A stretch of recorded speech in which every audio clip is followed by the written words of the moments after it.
அனைவருக்கும் வணக்கம். இன்னைக்கு நம்ம இந்த கிவி பழத்தின் நன்மைகளை பத்தி தான் பார்க்க போறோம். இந்த கிவி பழத்தை நம்ம ரெகுலரா சாப்பிட்டு வரப்போ யூவி ரேஸ்ல இருந்து நம்ம ஸ்கின்னை ப்ரொடெக்ட் பண்ணி பார்த்துக்கும்.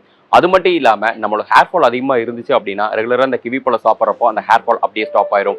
நீங்க ஒரு சுகர் பேஷன்ஸா இருந்தீங்கன்னா மறக்காம இந்த கிவி பழத்தை உங்க டயட்ல ஆட் பண்ணிக்கோங்க. சுகர் கண்ட்ரோல்டா இருக்கும். நீங்க வெயிட் லாஸ்ல இருக்கப்போ இது ஒரு நல்ல ஆப்ஷனா இருக்கும். இந்த கிவி பழத்தை மார்னிங் ஒரு ஜூஸா குடிச்சிட்டு வந்தீங்கன்னா நல்ல வெயிட் லாஸ் சப்போர்ட் பண்ணும். அது மட்டும் இல்லாம ஓவராலா நம்ம உடம்புல இம்யூனிட்டி லெவலை நல்லாவே பூஸ்ட் பண்ணி கொடுக்கும். Follow for more updates.